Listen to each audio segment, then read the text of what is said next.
We're joined today by Andrea Swensson. We're talking about her new book, Prince and Purple Rain, 40 Years. Andrea, how you doing today? Hey, good. How are you? I'm doing well. Thank you so much for joining me. Oh, sure. Yeah, no problem at all. Well, first of all, you have a new book out, Prince and Purple Rain, 40 Years. It's kind of all there in the title, but can you tell the listeners a bit about it? Yes. Well, it's hard to believe it's been 4 decades since Prince released Purple Rain, but it's such a huge milestone. And it just seemed like a great opportunity to look back at 1984 and where Prince was at in his career and celebrate this incredible album and film all at once. And of course, people knew who Prince was, and he was gaining a lot of ground at that time. But once Purple Rain was released, with the film especially, everyone kind of knew who he was immediately. Yes, it's such a moment where he was really catapulted into the mainstream eye. I always think of that moment when MTV decided to do a live broadcast of the film premiere, which was not common at that time. So they had a red carpet live broadcast where you could see all the celebrities showing up to the film. And then even at the after party, they're interviewing the cast and the band members. And you see Prince in the midst of this, tornado of media attention, just walking with a single flower and trying to take it all in. And of course, people think Prince, but sometimes maybe forget the revolution was a big part of that as well. And you talk to all the members of the band, and you really kind of go over that entire era and everybody that was involved. Absolutely. Yeah, that band was so important to Prince, not just from a, musical collaboration standpoint, but some of the people in that band he had been working with from the very beginning of his career, particularly Bobby Z, the drummer. He and Prince met when they were both still teenagers and before Prince had even signed any kind of, recording contract or had any kind of plan of how he was going to set out and become a professional musician. So I think it's really important for people to understand that he was surrounded by people who really cared about him and knew him from early on and were rooted in Minneapolis, just like he was. I think it helps to understand, some of what they were able to accomplish together.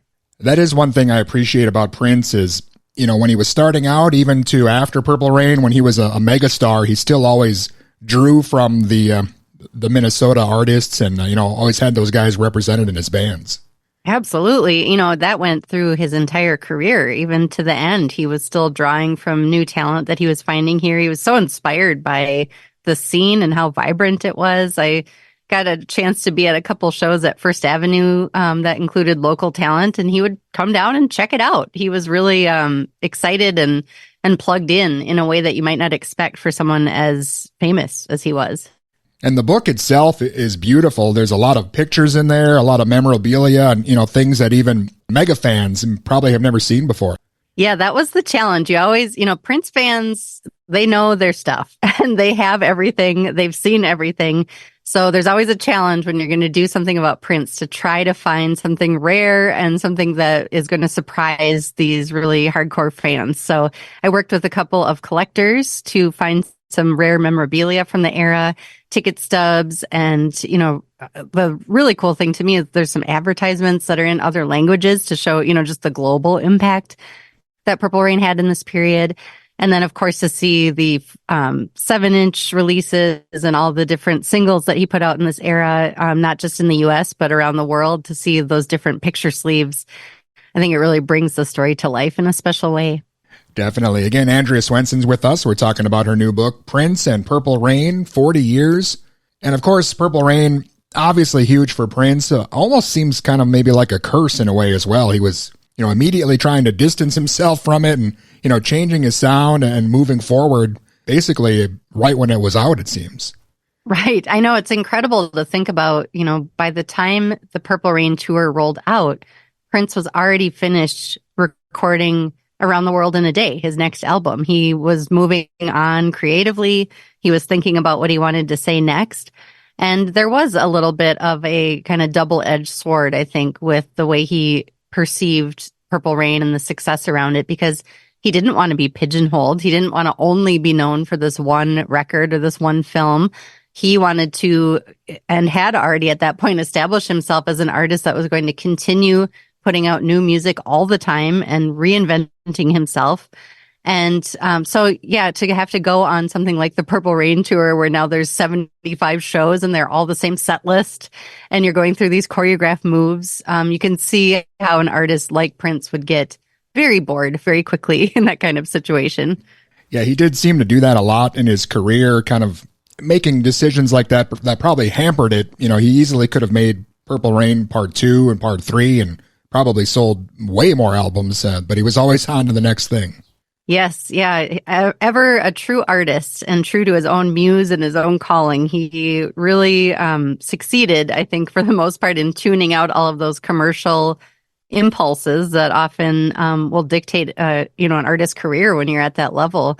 And he just kept doing what he wanted to be making, and it's really incredible, that he was able to have that kind of autonomy in an industry that really often will try to drive the bus for the artists, and tell them what they should be doing. Yeah, you almost wonder if the, Warner Brothers and kind of the stuff he had with the record labels, if that wasn't in place, he probably would have somehow even had even more albums than he did. Right. Yeah, they were constantly telling him to slow down. They didn't know how to promote more than one album a year from an artist on his level. And, he was sometimes handing in 3 or 4. So that's why you saw him with so many different side projects, like, starting with Vanity 6 in the time, and then, Apollonia 6 in the Purple Rain era.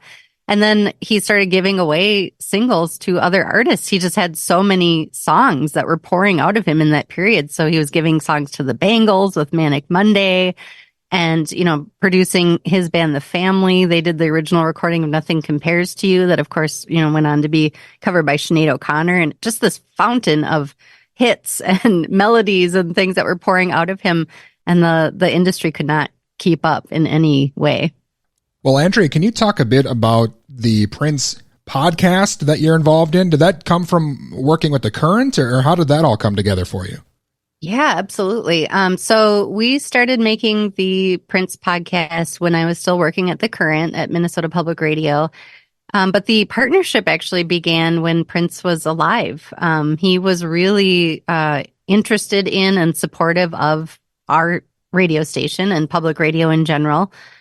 He attended one of the anniversary concerts that we put on at First Avenue. He would send music to be debuted on the station.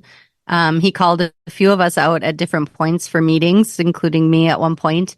And just we had this kind of line of communication between him and his people and the station. So after he passed, we knew that we wanted to continue making, work around his body of work and telling those stories and giving people a place to grieve and share and remember him. And that eventually led to the podcast starting in 2019. It took a while. People way above my pay grade had to figure out legally how you do something like that and use his music in a podcast, and with the, partnership of the labels that own his music now, Warner Records and Sony. So once we got all that figured out, other people got all that figured out, it was really daunting and thrilling to be able to make, a Prince podcast where we could tell these stories and bring the band members into the studio and let them share what they knew and play this music that was just coming out of his vault. And it was just such an honor, and continues to be such an honor. We just put out our 6th season in the fall of 2023 around Diamonds and Pearls. And that was such a fun one to work on. So I still kind of pinch myself that even happened and that I get to do that. Yeah, I imagine that must be an ongoing thing. I know I've had most of the Revolution on the show, and, a lot of people who've played with Prince over his career, but at this point, you're close friends with a lot of these musicians. Is that weird for you in the back of your mind? Do you kind of have to remind yourself to keep your cool and you know what I mean? I mean, that's definitely just the line of work that I'm in. I find myself surrounded by incredibly talented, cool people a lot, and have a lot of those moments where I'm like, wow, this is pretty surreal. But, for me to be rooted in Minneapolis and to get to know people like Bobby Z and Dr. Fink and Wendy and Lisa and Brown Mark, and, they're, even though, Brown Mark and Wendy and Lisa aren't from here, they all feel so Minneapolis, and they were such a big part of putting First Avenue on the map, the club, and putting the city on the map along with Prince, that it just feels really natural to be connected to them in this way. And I know that we all share that passion for keeping these stories alive and for telling the history as accurately as we can, and to keep Prince's memory alive and keep his name on the lips of people that are younger than me, and just coming in of age now and just getting into music. And if I could have any small part in, introducing the next generation to him and explaining why he was so incredible, then that is a job well done, in my opinion. And I know the band members all feel that too. So in some ways, I think we're all on this mission together, and it feels really natural to me. Most definitely, especially since his death. I think the work that you're doing and, people like Dwayne Tudall and, a lot of the work that's going on now is really kind of shining a spotlight on, people knew Purple Rain, obviously, but I think a lot of people know more than ever about Prince and his work. Absolutely. And I think, it's just going to continue on and on. And I really can't think of another artist, at least for me personally, that would be this interesting for this long, where you can keep digging further in and get down on a granular level and start breaking down day by day what he was creating, and that it would stay fascinating and that there would still be new things to discover all the time. I mean, he left such a body of work, and he left so many people who he, collaborated with and who he influenced, that we're going to be talking about this guy for decades and decades. And that is a beautiful thing to me. Well, Andrea, you mentioned the Diamonds and Pearls set that was just out. Do you have any idea what might be coming next from the Prince estate? Or if not, is there something you would like to see come out next? Well, let's see. Nothing I can share. And not even being coy, I literally don't know. But I mean, there's so many things I personally am excited about. I think the video that was included in the Diamonds and Pearls set that was recorded at Glam Slam, his club in Minneapolis, that is such an incredible concert video. So the idea of seeing more things like that is really thrilling to me, where you can see these close-up shots of just Prince in his element, working with his band and working through arrangements of songs and, delivering these incredible performances up close and personal. I think the more that kind of documentation can be released into the world, the more people will understand who, never saw him, just how phenomenally talented he was. So that in general, I think just more video of that quality would be fantastic. And then, of course, I have, a special spot in my heart for anything that I got to experience while he was here, including the, final piano to microphone shows that he was doing just before he passed. Those were so special. I got a chance to see him put on the piano to microphone gala at Paisley Park in January of 2016. And it was unlike anything that he had done before. He was, speaking at length between songs. It was really autobiographical. He was talking about his childhood and his father, and just in such a reflective space. So I really hope that can be released at some point, because I think people will learn a lot about him from that too. And the performances were just stunning. I mean, to hear Prince's voice alone, without being drowned out by any other instruments or anything, that is just such a treat. Yeah, the things that have come out so far, I think, have been incredible. And of course, there are fans who are on the other side of that and think maybe it's disrespectful that these things are being released, but he obviously saved them, and I've seen interviews where he said he knew at some point this stuff would be coming out. So I guess, I don't know what side of the fence you're on. Obviously, you're enjoying the things that are coming out as well. I always defer, like you said, to what Prince himself said. And of course, he could be a little bit of a Gemini in that he would say something one week and then maybe a week later feel a different way. But he repeatedly said in interviews that he knew that, someone else would deal with this all one day, that the vault would all come out, people would hear it, and that it would be left, for future generations. And I think he took a lot of care in making sure that his work was preserved. When they went into Paisley Park and began converting it into a museum, they found sheaths of handwritten lyrics of all of his best known songs that he had clipped together and saved, knowing that was important.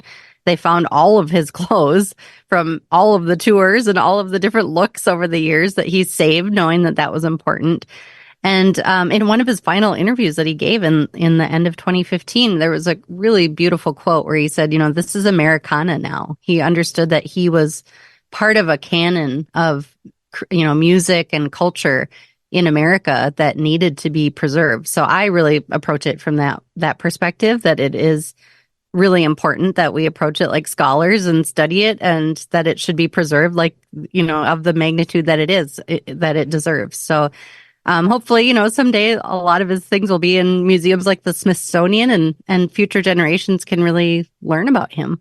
It'll be exciting to see what comes out next. And again, your book, Prince and Purple Rain, 40 Years, is just out here. But is there something else maybe that you have coming up, or something we should be looking out for?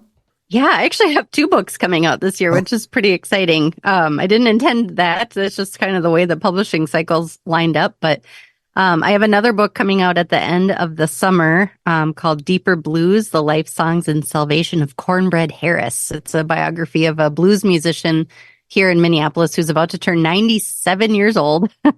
And he's still playing out at least once a week. And he is the father of the famed producer Jimmy Jam. So it's a lot about cornbread, and it's also about Jimmy and his history here in Minneapolis and their relationship to each other. And really excited to share that one too. Wonderful. I know the last time you and I spoke was when Got to Be Something Here was released, and that book was incredible. So I'm guessing this next one is going to be that way as well. And hopefully we can speak again about that when it comes up. I would absolutely love that. I could talk about cornbread all day. He's a fascinating person as well. So thank you for your interest in, all of these artists from Minneapolis that maybe aren't part of the Prince level, pop culture canon, but are just equally important in what they've contributed here. It's just such a fun journey to be on, to learn about all these people and share their stories. Excellent. Well, again, Andrea, thank you so much for your time. I appreciate it. Thank you. I really appreciate you. And again, that was Andrea Swensson. Her new book, Prince and Purple Rain, 40 Years, is available now.